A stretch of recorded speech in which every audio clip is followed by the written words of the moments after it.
Happy Thursday. How is it going? Welcome to Fix It in Camera and Finesse It in Post. But today we're going to be talking about how to set your day rate. And this is something that I posted a video on this channel recently that talks about how to set your day rate. And I want to be very clear right from the beginning that this isn't about a day rate or an hourly rate that you should be charging a client. This is what financially you need to be making per day, every day that you're working, to be able to pay for all your expenses plus do all the things that you want to do beyond. So that's what we're going to be talking about specifically today. That's what we're going to be talking about. And we're going to be talking about how to go full time and what does it actually entail. And this is actually based on a conversation that I had recently. And so I wanted to kind of talk about it. I want to talk about those points that I talked about in that conversation, where what does it mean to actually go full-time freelance? What does it mean to actually go through with a life of creating or being in the creative space, the creator economy, all those things? What does it mean to actually go full-time? Because, there are a lot of pitfalls that a lot of people get into. There's a lot of things that I found myself in traps.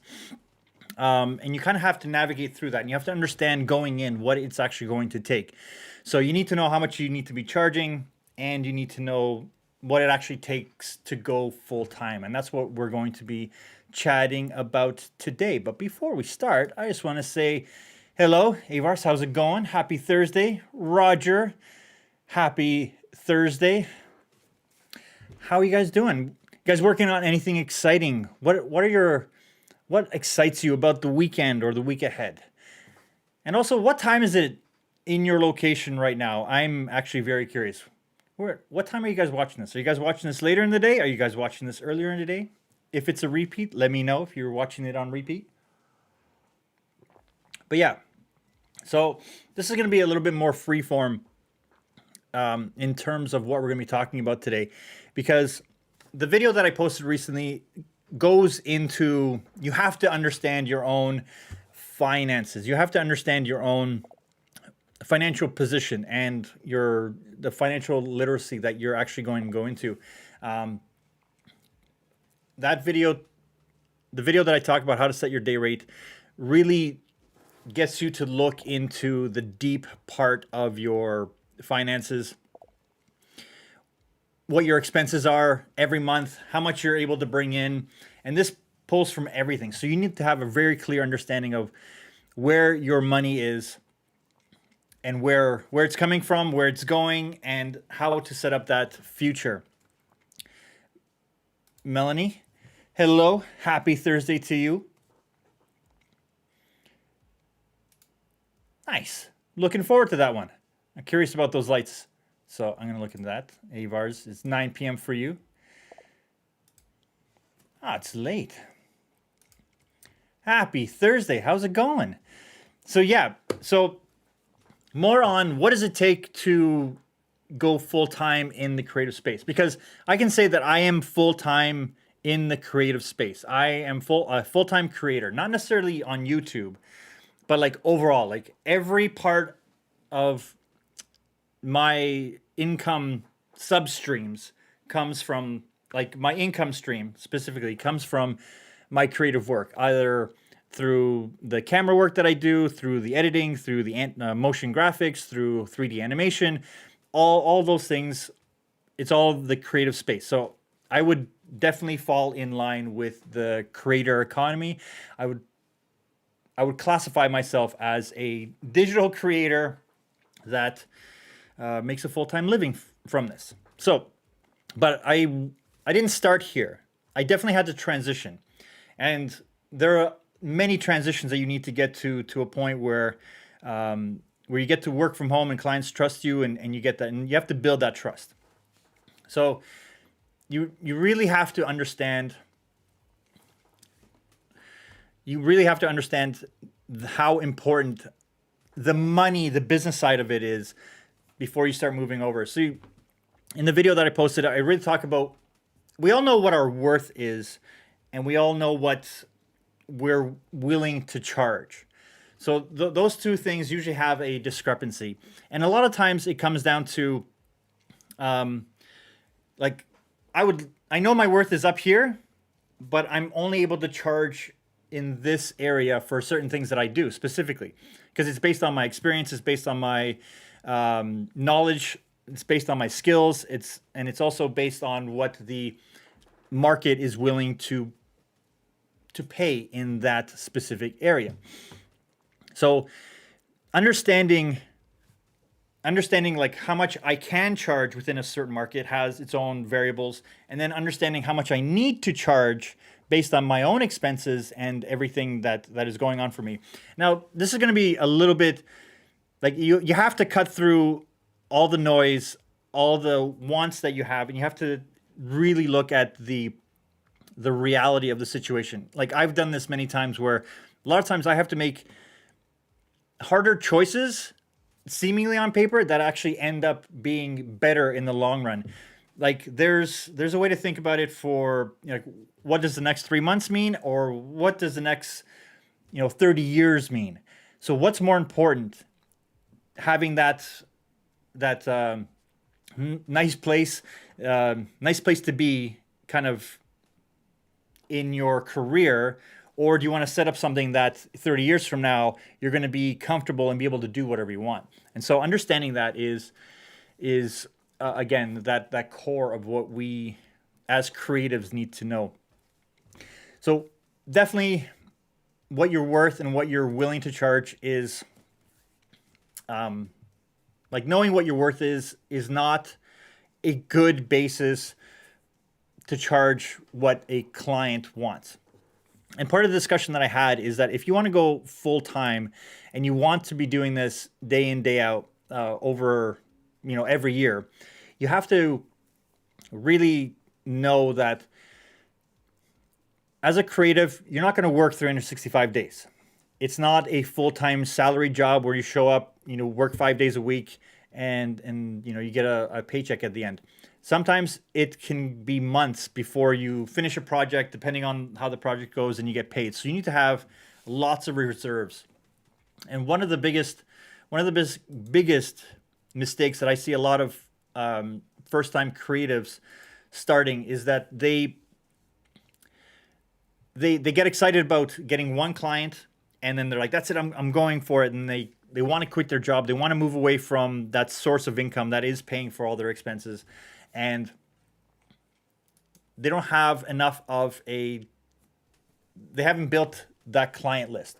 Their side hustle isn't covering their expenses for month to month running of the business. So one of the first things that you need to kind of establish if you want to go full-time in this is you have to ask yourself the question, is your side hustle, is that thing that you want to transition into, is that able to make you more than twice your expenses every month? That's like, if you can get pretty close to that, then it's a great indicator. Okay, yeah, I can go full-time into this. If it's not, then you have to stick with that original kind of anchor that you've been working with until you can raise the income from the side hustle. So my recommendation is 2 months worth of your expenses to move forward. Now, I'm not saying that every single month has to be that, but can you get it there? Have you broken that at least once or twice in the past year where you've made that more than once? And the reason twice is the important number for me here is because if 1 month goes kind of slow, then that month where you were able to make double covers that month.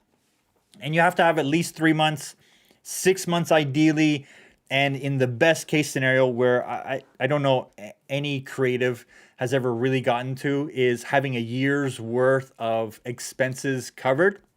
Now, that's ideal. That's fantastic. I definitely wasn't there when I kind of I dived into the deep end. But definitely when I was younger, when I had less responsibilities, I was still single, didn't have a family, I was renting, was doing all those things, that threshold was much, much lower. So when you do have expenses, when you do have those kind of things, you have to take that into account. And the video that I posted recently has a document. So there's a link in the description where you can download the document, and it'll help you figure out how much you need to be charging based on, I think it was 180 days. If you can set your day rate as that threshold, because it'll take all your expenses, all the income that you expect to come in. That can be from your full-time job, from the side hustles, everything, all the money that's coming in and all the money that's going out. And if you can balance that, and your day rate can be, there's a whole calculator that I built in there where you can add 20%, 30%. The video explains how, it's a whole tutorial on how to use that document as well. Also link in the description, where if you're able to make that on average, if you're able to charge that to clients, and it's usually not that expensive, depending on your expenses, but that's like the minimum that you need to be making across those 180 days, because that's roughly the average. That's a good working year for a freelancer, 180 days kind of out of the 360, because the 365, because there's weekends, there's holidays, there's just national holidays, there's your own holidays, there's just days off, your sick days. You have to take all that kind of stuff into account to just cover your expenses. And then you can add 20% or 30% on top of that and bill accordingly. But again, that document isn't how to set your day rate for a client. It is how to set the minimum to cover your expenses so you get through the year in the positive. When people say, what's your day rate? What's your hourly rate? I don't typically like to do that unless it's a longer term contract that I'm doing with someone and it's more of a retainer where I'm kind of on call with them. Then I can work that out.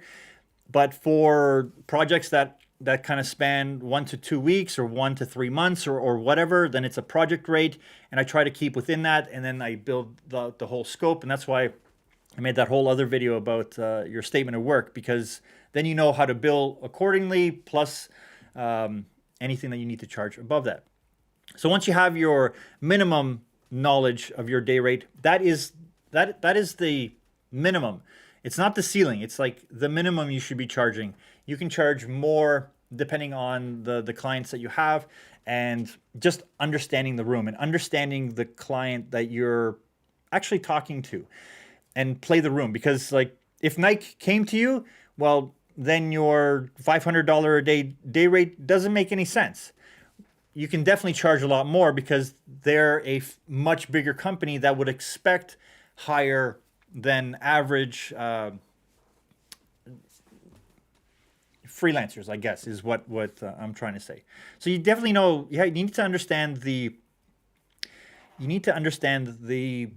audience that you're playing to. It's kind of similar to YouTube, where you start getting a sense of, you start to know who you're talking with, and you can talk the same language, and you can communicate in a much clearer and concise way.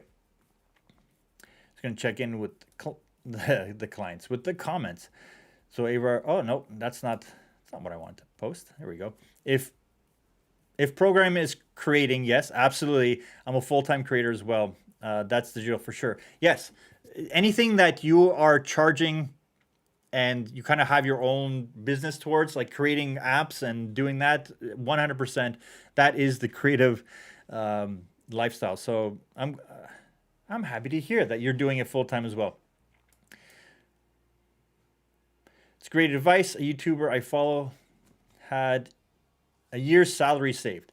That's ideal. That's where you want to be, ideally. And it's just having that discipline, and it's making those tougher choices, and knowing that sometimes, you know what, maybe the city that you're living in isn't ideal to help make that transition. Because if you're like, I know that in Toronto, here in Toronto, Canada, living expenses are huge, and they're through the roof. And like just to buy or rent a property downtown Toronto is crazy. That's one of the main reasons why we decided to kind of move away from the core of the city, because it just became a little bit too ridiculous. So we made that transition because it made financial sense for us. It's never an easy decision to do a specific big move like that. But at the same time, like we're planning to sell our car because we're not driving that much anymore, right? And so why have the car that we have right now where there's actually built-in money into it, where we can then transition that out and liquidate it and do something better with that actual money than just letting it sit in the driveway when we're not even driving it that much. So those aren't easy decisions. Those aren't the things that people want to do. But when you do look at just the paper, the numbers, like the numbers don't lie. When you look at your own spreadsheet, you have your expenses. So I recommend you download the freelancer financials document that I have linked down below. Put all your expenses, all your monthly expenses, all the little things that you have, all the streaming services, all the phone bills, the gas bill, the rent, your car payment, everything. You put literally everything in it. No one else is going to see it, just you. But you have that clarity of mind, knowing this is where all my money is going and how much is leaving every month. So you have the amount of money that's coming in, and you know how much is going out. You put your property tax, like everything, literally every little bit. I'm not a big fan of those apps that wants to connect to everything. I'd rather just have it in one and just adjust it myself, because then I can clarify. Because as a freelancer, chances are you're not getting a regular, steady amount of money every single month. Some months are fantastic. Other months are not as much. And the fantastic month helps float the month that wasn't the best. So understanding that you have so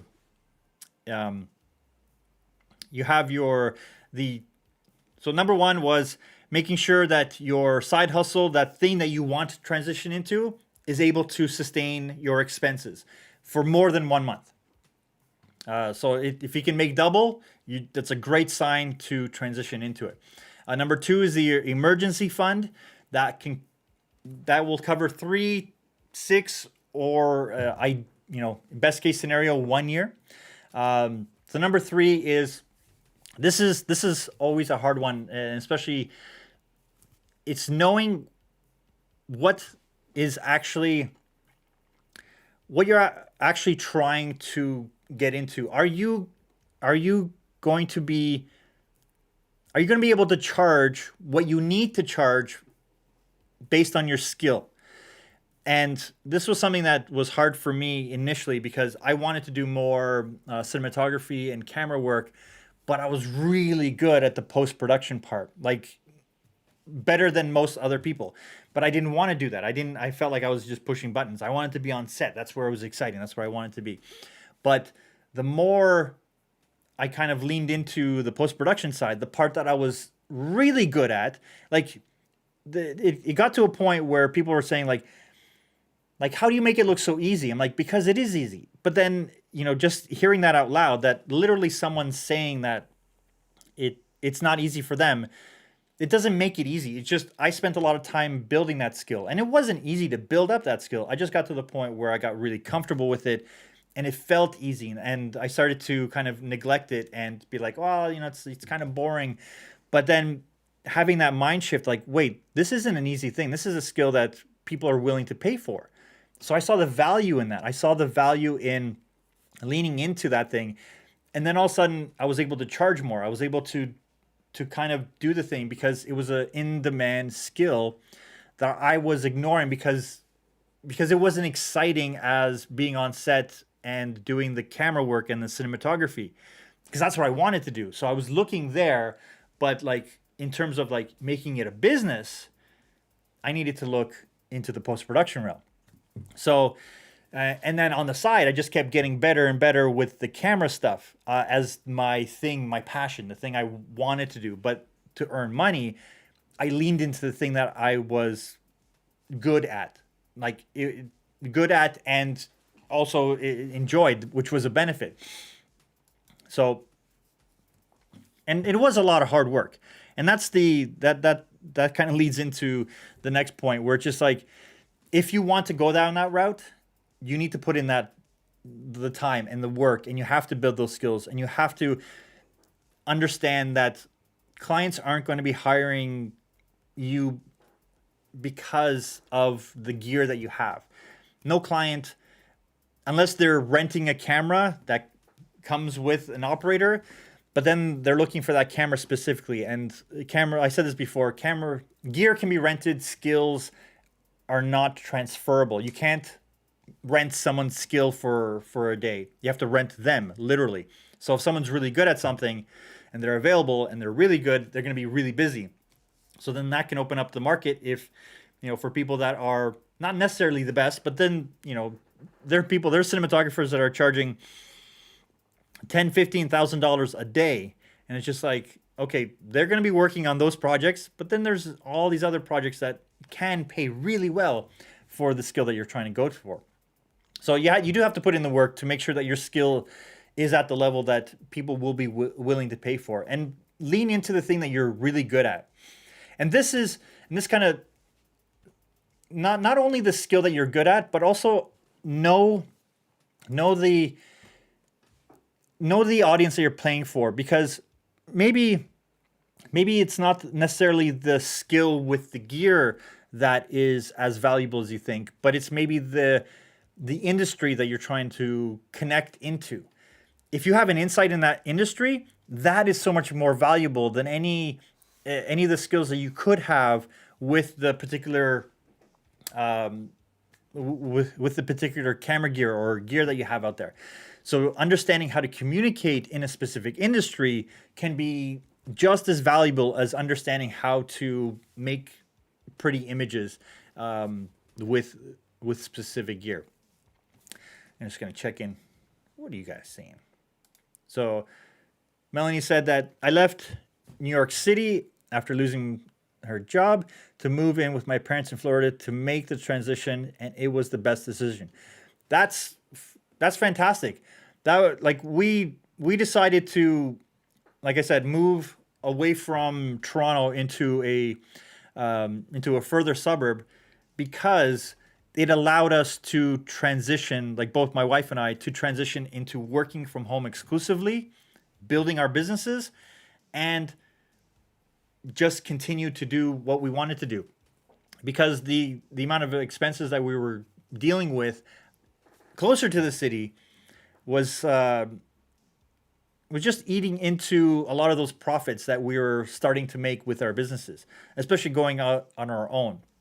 Now I've done the corporate thing. I worked for startups. I worked for salary jobs.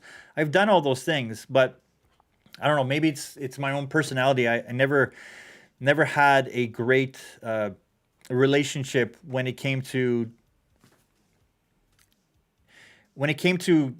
kind of sharing ideas. Not even sharing ideas, but it's more like when I felt that I had a stronger idea that was being presented by the company, then I kind of always butted heads. But that's my own kind of thing that I need to work on and do better with. But I know that when I'm talking with clients, they're hiring me for my knowledge of how to communicate what they're trying to communicate. And so there's that built-in trust, where in other scenarios, when I was working with creative directors, and I was in the company full time, that when I felt my suggestions weren't being heard, that's when that kind of conflict happened. So, but when you find people that you work well with and you collaborate with really well, those are really healthy relationships. And I think it's about healthy relationships. And you have to have a healthy relationship with the money that you're making, and knowing what to do with it. So the next point that I want to kind of touch on here is that, so you do have to work hard, but if you want to go full-time into your own thing, then this is where it kind of, you have to bridge that gap of like, okay, you start work and then you stop work at a certain time, and you build for that time, and the rest of the time is your free time. When you go full in onto your own perspective, your own idea, your own business, and you want to go full-time creator, then you have to be ready to work much more, 12 to 14 hours, because now the thing that you're trying to build is demanding more time. Because not only do you have to do the creative work, say, you also have to do the correspondence, you have to do the client meetings, you have to do the proposals, you have to do the billing, you have to do the insurance, you have to do the taxes, you have to do all the paperwork that comes along with everything that you're trying to set up. So you have to do the banking, you have to prep all of that, you have to check in on that every month, you have to make sure that your expenses are covered, you have to make sure that the subscriptions that you're doing are covered, and you have to tally all of the accounting month to month to make sure that it's getting covered. And so part of the conversation that I had earlier was, if you truly want to go full time in the creative space, know that like a simple way to do it is take your expenses and then add 50% to it, and that's how much you need to be charging your clients every month to be able to sustain this. Because just covering your expenses isn't enough.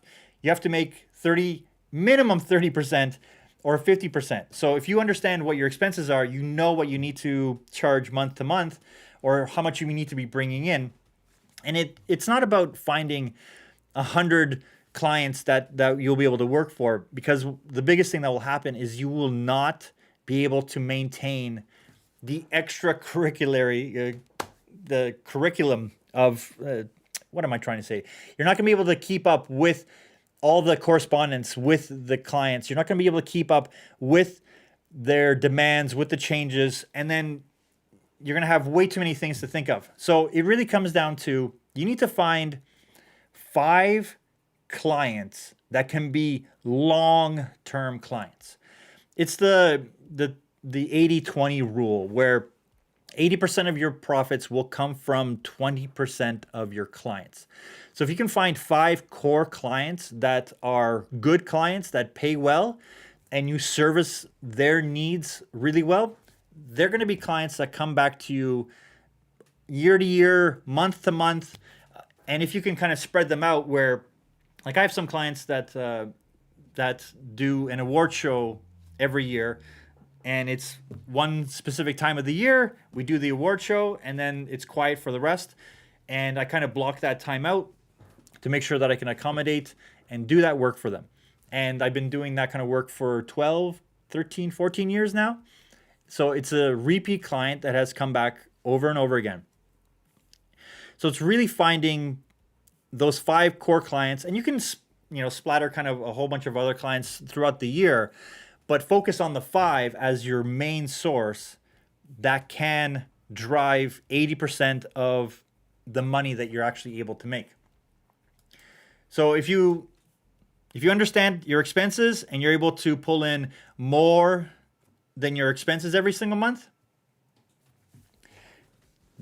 and you're able to find those 5 core clients, and they're able to provide 80% of your income needs throughout the year, and you have your 3-month emergency fund, 6 months emergency fund, again, ideally the 1 year, then you're in a great position to move forward.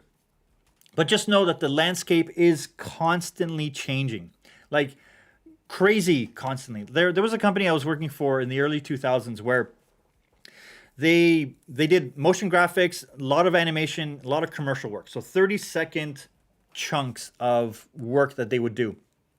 And their budgets were huge, and I was on kind of salary with them, contract salary. And there was a shift. So this was just as the internet was starting to become more what is the internet now. So this is pre-YouTube. but after the dot-com bubble. So one thing that started to happen was I saw a shift. Like they were getting all these contract work. They were getting all these bids that were coming in saying, we want to do a website, microsite, where it was a lot of car companies that were coming with a little bit smaller budgets, but it was a little bit more work, but it was a little bit different. And so there was this shift of they wanted to put their budgets onto the website where people can interact and kind of explore the cars instead of just doing a 30-second commercial. So it was just a dedicated little microsite that was based and focused only on that one car, just like a commercial, but more of a user experience that they wanted to build. And this company just kept saying no. They kept saying no to these projects. And, but like when you're sitting there going like, but like this is where it's going. Like you kind of just see where it's going. Like I saw where it was going, and they kept saying no to these projects. So I remember I reached out to developer friends who were building Flash sites at the time, and I said, like we kind of chatted and we approached some of these companies, and they started landing work so quickly that their company just kind of kept growing. And for the next, I think it was like 7, 8 years, did a whole bunch of car related stuff for major brands. And that other company just got so stuck in doing that one type of work, commercial work, 30-second, 1 minute ads that they wanted to do. And the landscape was changing right in front of them where they just weren't able to shift. And that's exactly what's happening right now. Like I was having a discussion where the post-production part of all the stuff that we're doing is getting so streamlined and so automated that in like 5 years, we're going to be able to just put our footage into the computer and it'll do a base edit for us. Like it's going to understand the way we work, and it's going to be able to process through neural networks and through machine learning our kind of style or rhythm, and it'll do the base grade, it'll do the audio mix, and you'll choose B-roll clips and maybe not finish the edit, but it'll give you like these are all the best moments of everything. You just kind of need to drop it in, and then even then it'll learn the way you work and the way you like to edit. And you'll be able to replicate that, or you'll be able to buy other people's presets on how they edit. Like that's where this kind of stuff is going. You're going to be able to buy some of the best color grading automatic presets, and it'll just be able to do that thing. Or you'll be able to pull a still from a movie, and it'll just go whoop, and it'll create the whole thing. Like I'm excited about that kind of future, but it doesn't mean that the opportunities aren't there. It doesn't mean that we're not going to be able to find great opportunities and great work in this kind of landscape. It's just knowing that right now where we're at, if you're stepping into it, you're probably already 2 years behind where it's going to be when the engine starts rolling on what you're pursuing.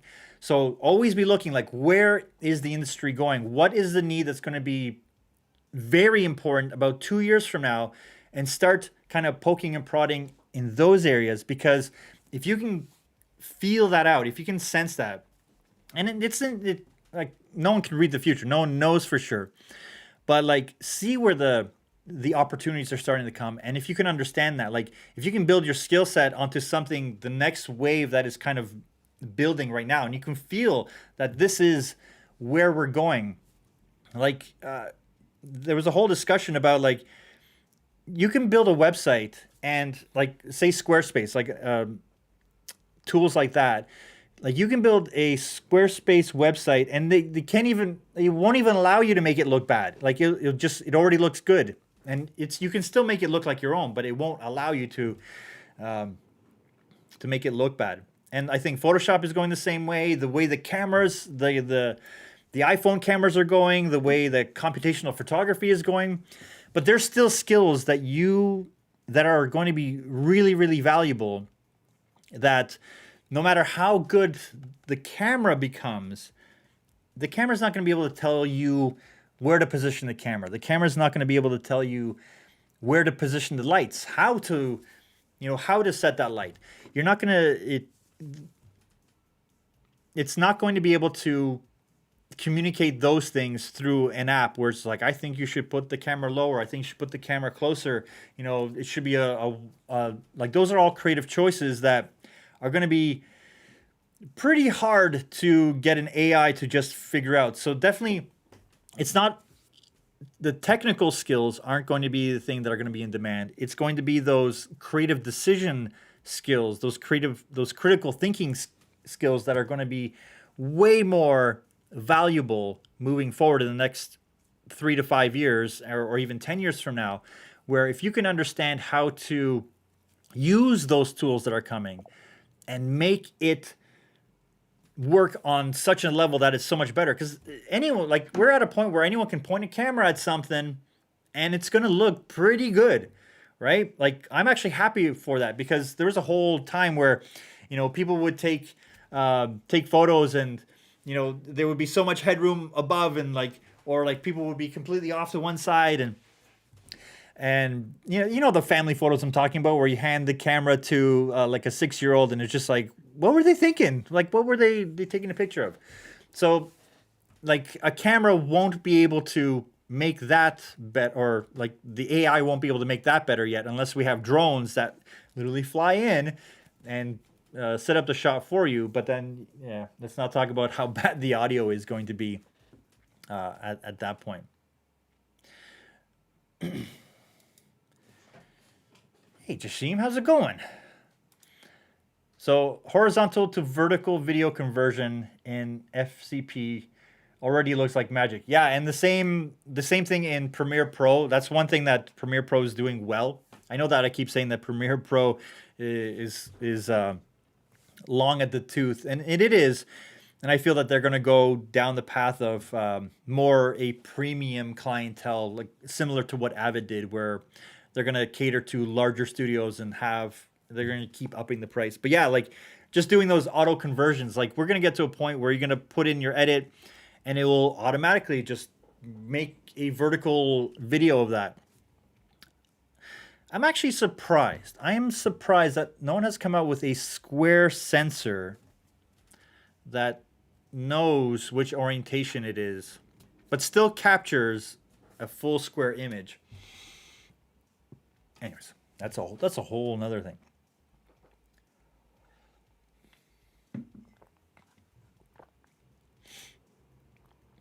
Yeah, so some editing apps on the iPhone edit to video as well. Semi-automatic editing is possible, and there are so many times where I open up the Photos app, or it says like a memory, and it just shows me this edit of these great little moments from the past month or the past year. Like stuff like that is where majority of the AI is going to thrive and look fantastic. So, you know, and I know there's wedding photographers that use you know, AI services that can go through thousands of photos, and it is about working less and making more. And that's where the whole economy is going with what we're trying to do here. So it's not about working harder or working smarter. It's about understanding the landscape that's going to come and being able to fit in that, especially 5 years from now. Because I'm constantly evolving. I'm like, I never thought I would be streaming. To be honest, I never thought I would be streaming, and now I love it. Like, it's just something that, you know, didn't even think about. Like, I knew that there were streamers out there, and now I love doing this kind of stuff, because I like having these conversations that are they're so much better when I get to say them out loud. But it, you know, it would have been just crazy if it was just me sitting in my room talking to myself. So let's see. So I see the AI implementation in smartphone cameras. Yes, it's definitely something that is going to be vastly important moving forward. Hold on. So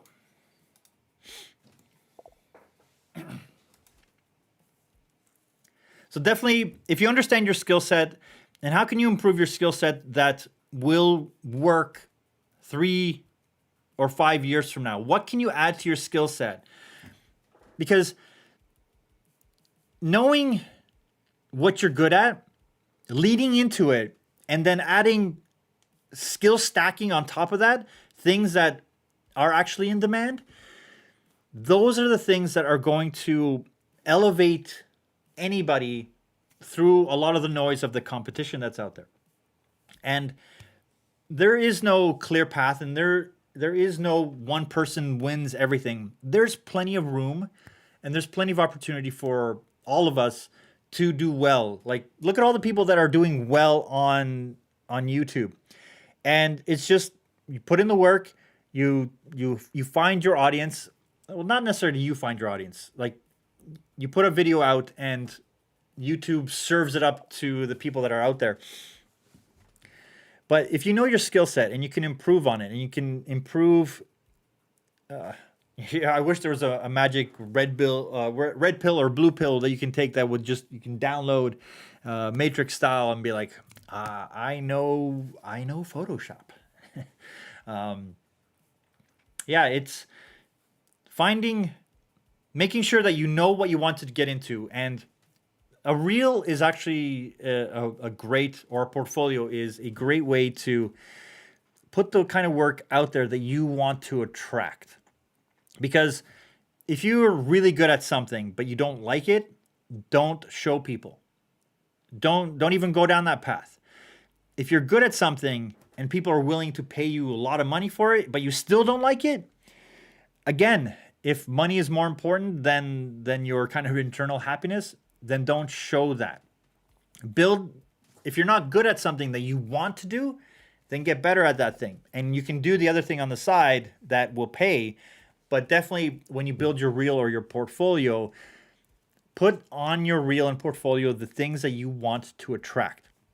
And if you have something that is uniquely to you, like you have an understanding of an industry, then make sure that you communicate that as well, that you understand the industry, because then and if you like that industry and you can do stuff that's within it, that will help you gain almost that instant expertise, or that qualification that will allow you to then do that creative work around that industry. And especially if it's a harder industry to get into, this is part of the conversation that I had earlier, where know the industry that you're trying to break into. And if you have ways to get into it that are hard for other people, it doesn't matter the other competition, you already have a leg up on what they're able to do.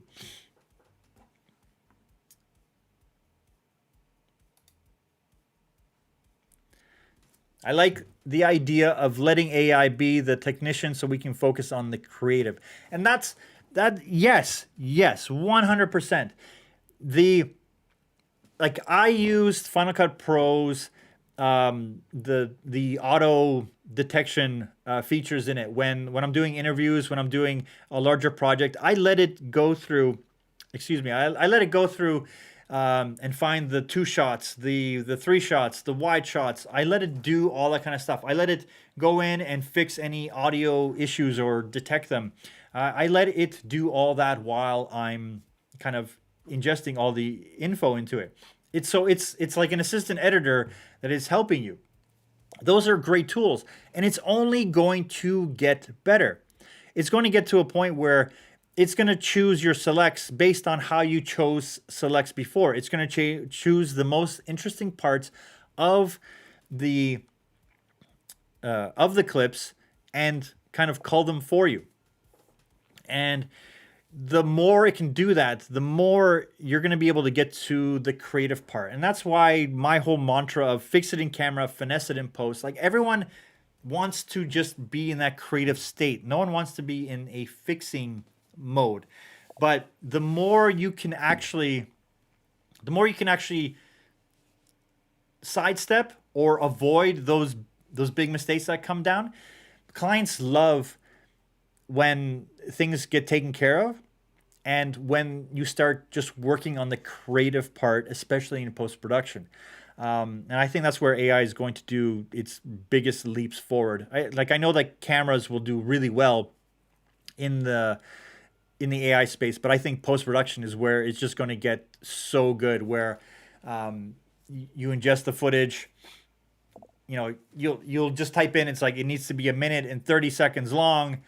You say this is the script that we need it to be, and then it'll do a base edit for you, put in the B-roll where it thinks based on, you know, ideal scenarios, and then you just kind of tweak it, and the client's going to be like, blah, it's amazing, I love it. And, you know, hopefully we can still charge full rate for it. You know, as great as AI can be, like, we still need someone driving it, at least for the foreseeable future.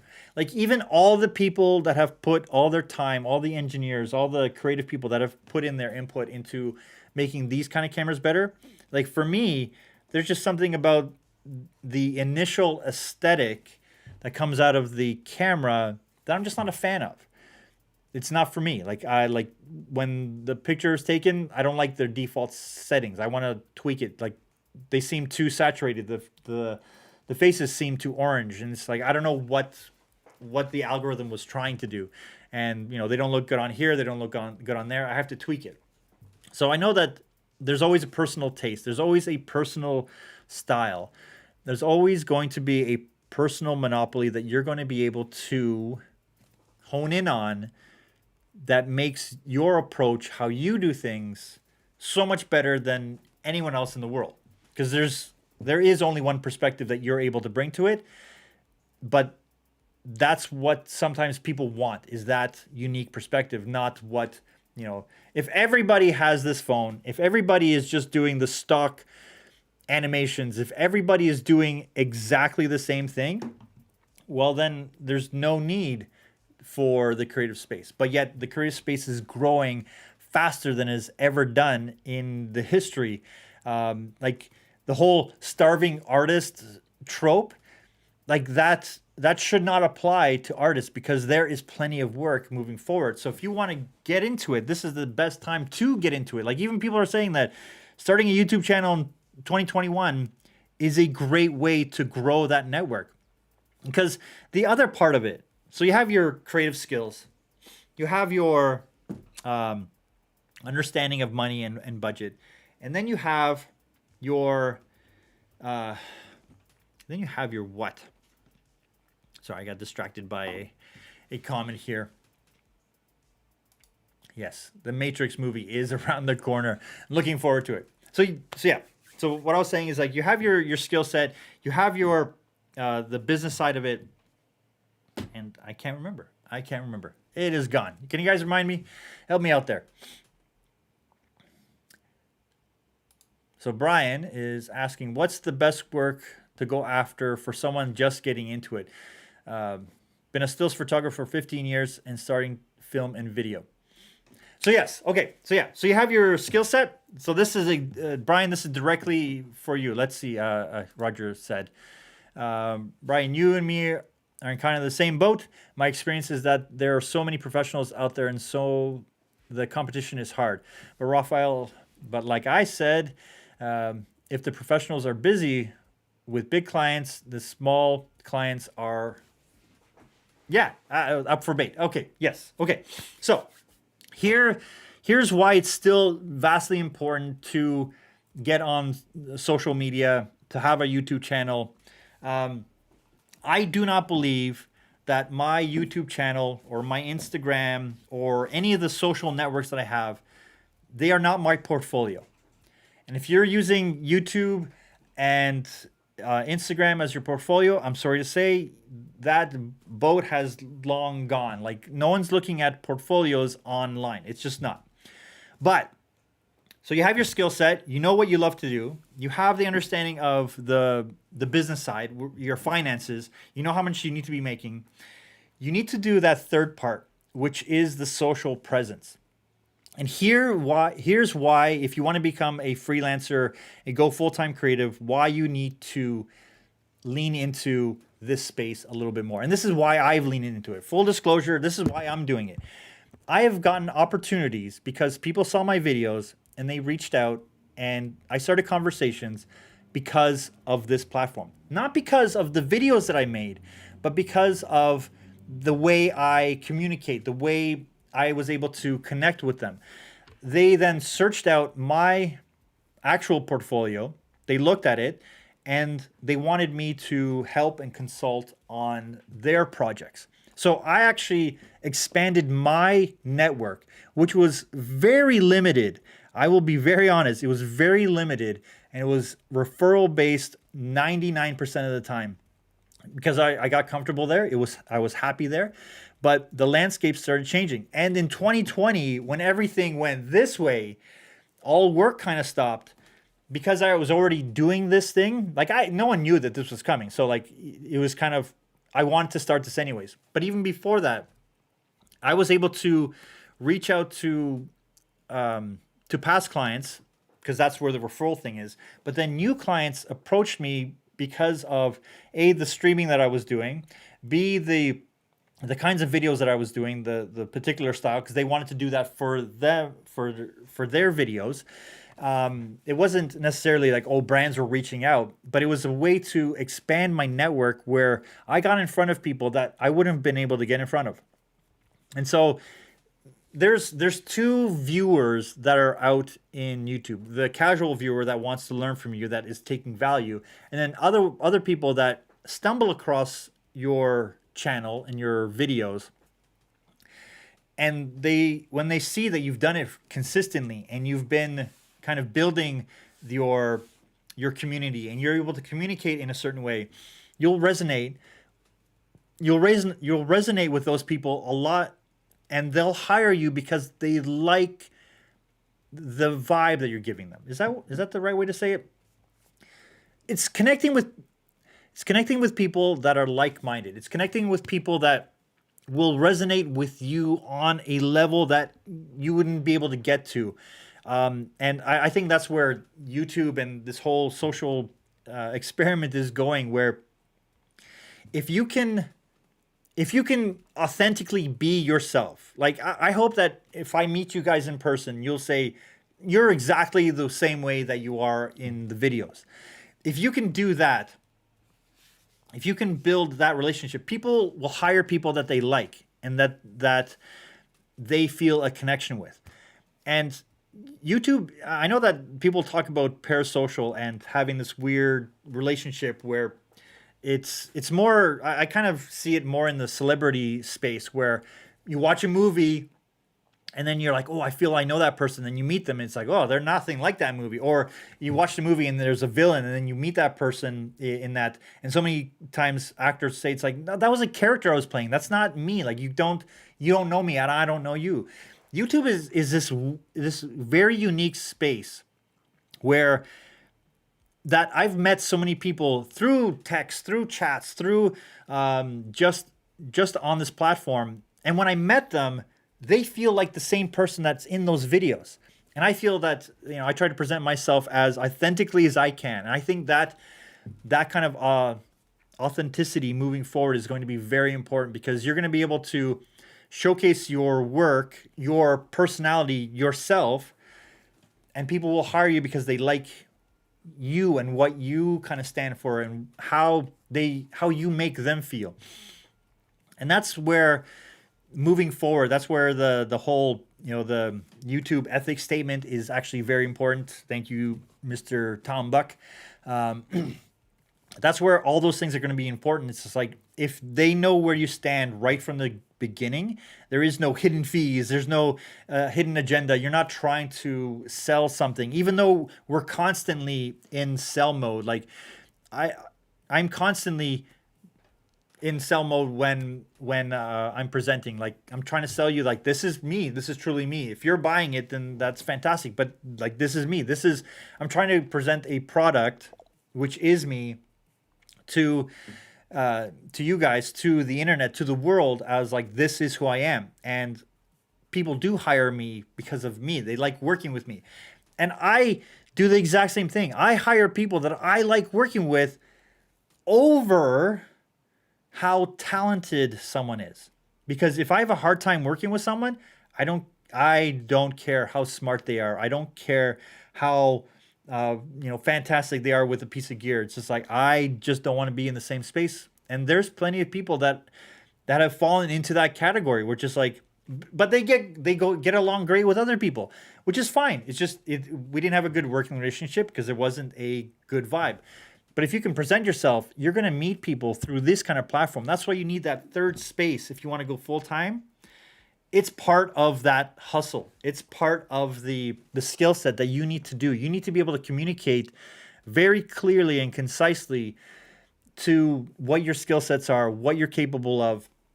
And if you make a whole bunch of videos talking about the stuff that you love doing and you love making, that's going to come across, and people are going to see you as an authority at their level that they're looking for, and you'll find jobs through that.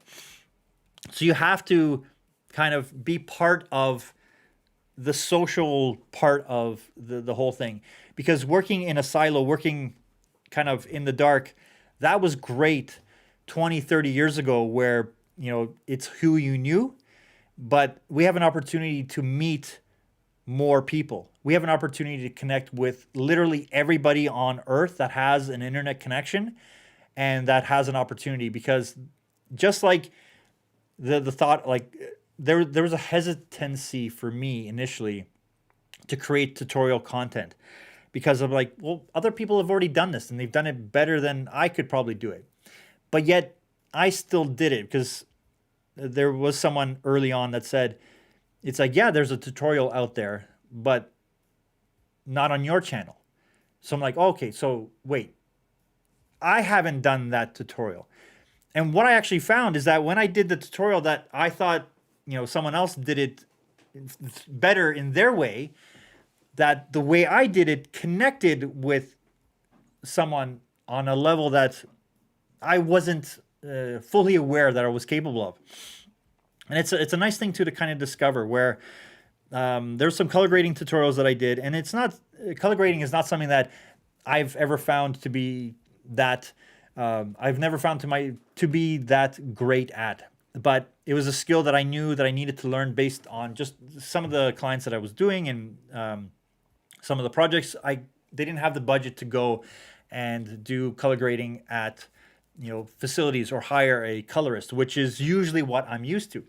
So when I did the tutorials, I did it in a way that made sense to me, that I communicated in the way that I did, right? And then people came back and said they've been struggling with color correcting until they watched that video, which finally helped them understand it. It's like, well, because I needed to understand it to then communicate it to to people, because before it was just about shifting levers, and like I needed to understand, why are we doing this? Why is it important? Like to communicate that. And the best way to learn something is to teach others. So yeah, that's a whole side tangent. And yes, shout out to Mr. Buck.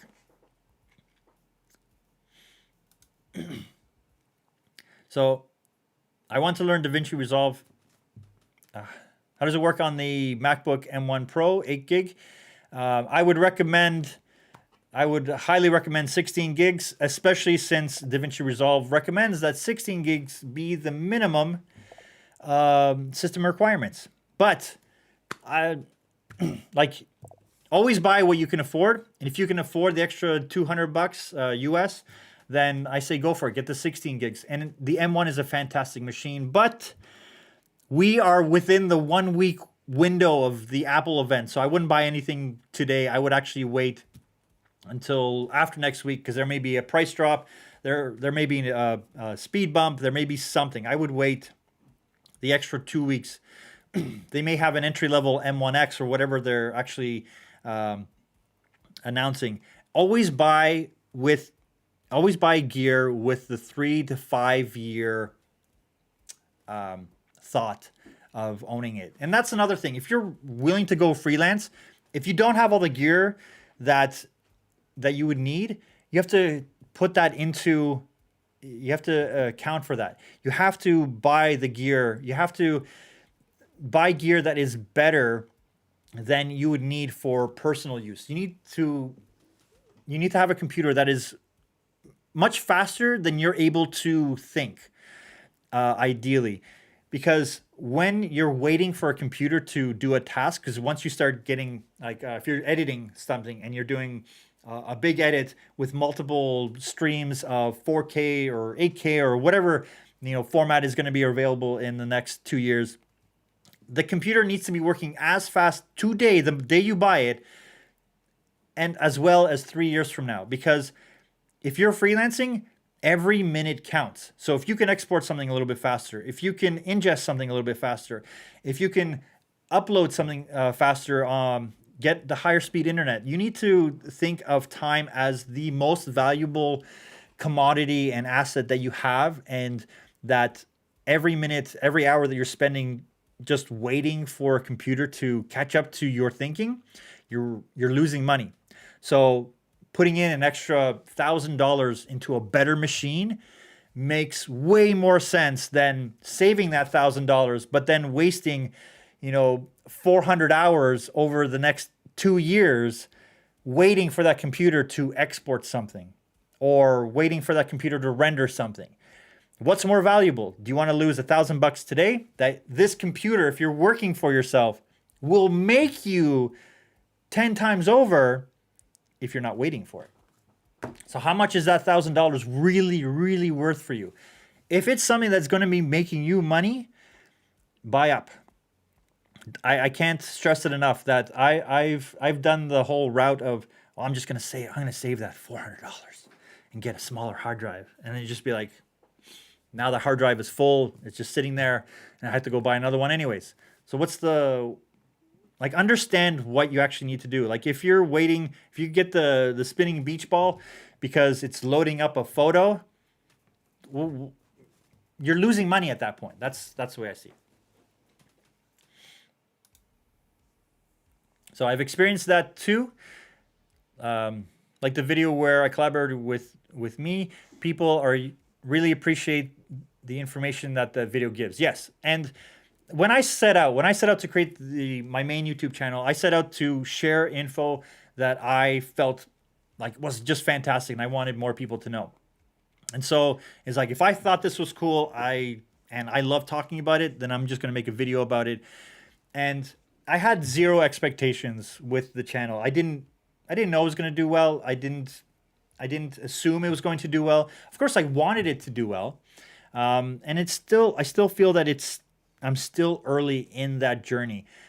Like, I know that there's more people that I can reach that will be able to benefit from some of these conversations that I'm having with you guys. Like, that's why I started this financial side of it. And I actually I'm doing a little social experiment right now, a YouTube experiment. I removed about 20 videos from my main channel that all dealt with the financial backbone of being a creative, and I'm going to be moving them slowly over to this channel, and I'm going to be creating, moving forward, any financial stuff on this specific channel, because I know that some people just want a tutorial, like, show me how to color correct. Great, no problem, I'll do that. But it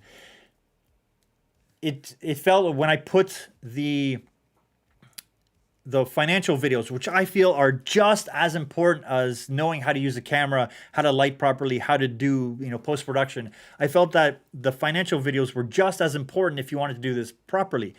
But for some reason, they were just getting buried on that main channel. And so it's the same thing as like moving from a bigger city to a more affordable city to be able to do the thing I want. That's why I'm moving all those videos onto here, because to the audience that I'm trying to find here, that I'm hoping that YouTube spreads out to the audience here, is people that know the creative part of it and are happy with their abilities, and they know that there's still room for improvement, but now they're shifting over. It's like, okay, how do I make money with the skills that I have? How do I set it up right from the beginning? What are the steps to take? What can I do to make this a viable kind of future? And the conversations I'm having on here are those conversations that, like, there is a way to do it. I don't know if there's a magic way to do it. There's no shortcut, because like all the shortcuts that anyone has ever talked about, personally, I'm interested in the shortcuts too. It's like, ooh, tell me the secret. And it's like, it doesn't work. It just takes time and the patience to follow through on a goal and not deviate once you're in the middle of it. Because if you're able to follow through on your big plan, it will work out.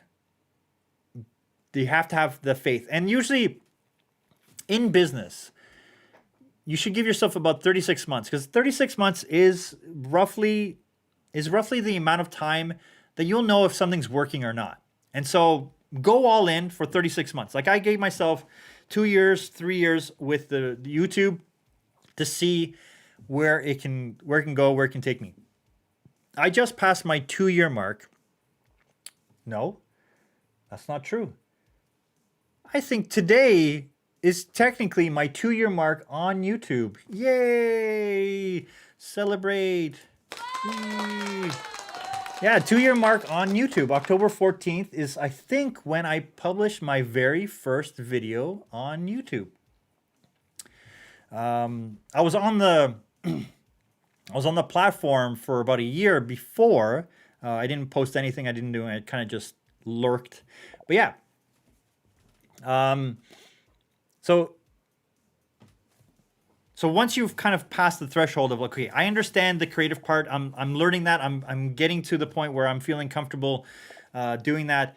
Okay, now how do I charge for my time? How do I charge for my time, or do I do a project, or how much money do I need to do? How much, like, that's the part where people I think kind of fall behind, and they miss out on the opportunities to charge right from the get-go. Like, there's ways to build your reel, not charge for it, but not get taken advantage of at the same time. Like, there's terminology, there's ways to speak to the client that I wish I knew right from the beginning. Like, saying right from the beginning, like as soon as you talk to the client, like, oh, typically a project like this will cost from this to that. Are you comfortable with that? And that kind of weeds out almost instantly the projects that would be financial losses. And then on top of that, once you have your scope of work, how to communicate to a client, like, okay, that's a little bit beyond scope, and now we're gonna have to adjust the quote to add in these new requests. Or even beyond that, where you know that you don't have the experience, and when someone asks you, it's like, can I see your portfolio? Be like, well, actually, I have a portfolio of personal work, but I'm just getting into this industry, into this kind of line of work. So I'm offering foot in the door pricing for that opportunity to work with you. And clients appreciate that kind of honesty. And if they don't, then walk away and move on to the next one. The whole thing is the same analogy with the computer. I'd rather put in that little bit of extra work into a client that is worth working for than putting in a whole bunch of work into a client that is not worth working for and wasting all that time, mine and theirs. And I don't want to do that. Time is way more valuable than that few extra dollars that someone could make.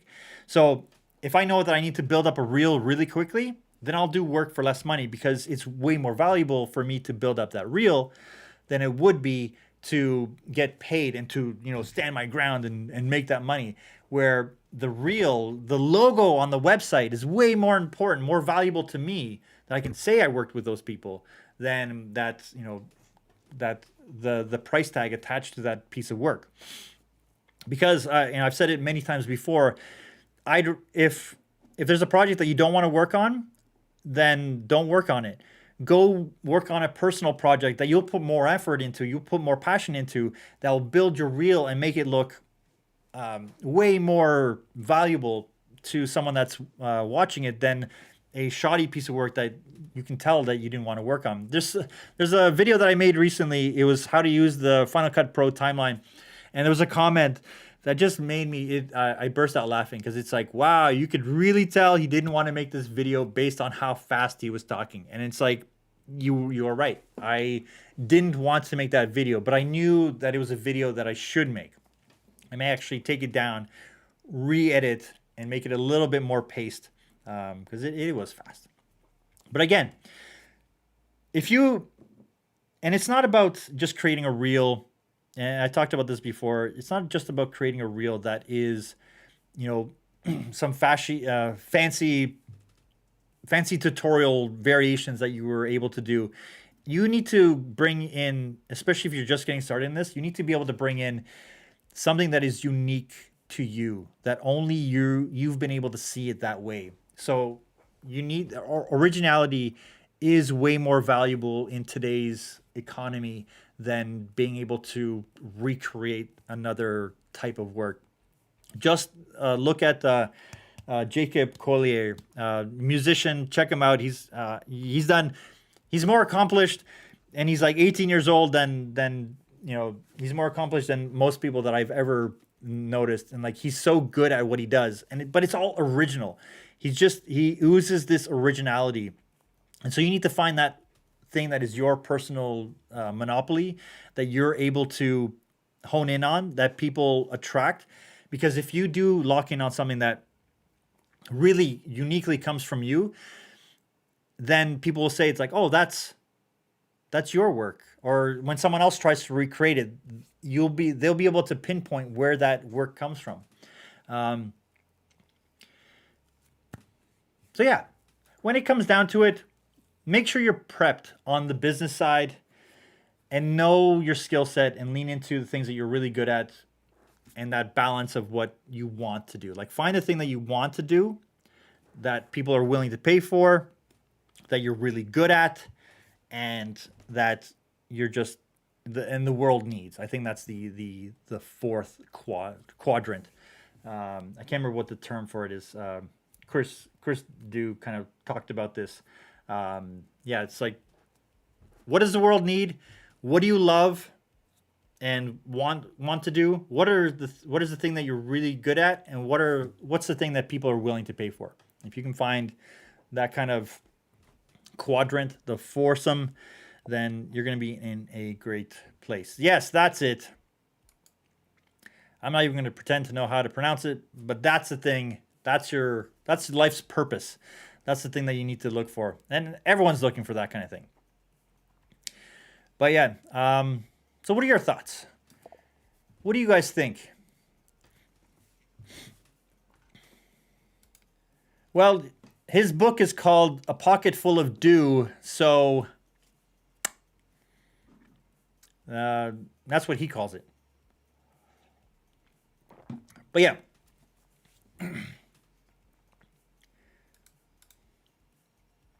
So I'm going to leave you with this. Now, it's not about trying to get every skill ikigai. That's it. Some kind of ikigai life purpose with the ikigai. So I'm going to leave you with this. You need to, if you want to do well in this industry, in the creative industry, you need to level up your skills. You need to level up your experience. You need to show that you're really good at something. And it's not about being good at everything. Don't try to be that guy. Don't be the jack of all trades.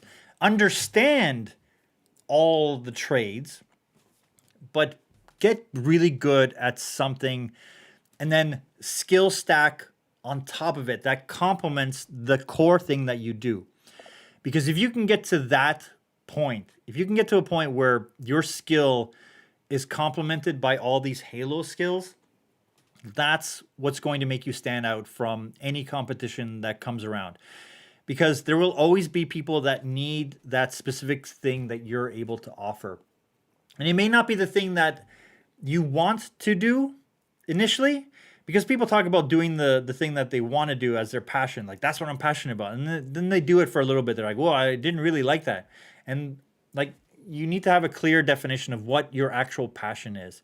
And if you can find that ikigai, that quadrant, the four quadrants, then you're going to get to a place where you're going to enjoy waking up. You're going to be energized. You're going to be wanting to do it. So level up your experience, skill stack, put the work that you want to do out there, build your social presence to attract a network that you wouldn't have otherwise had access to.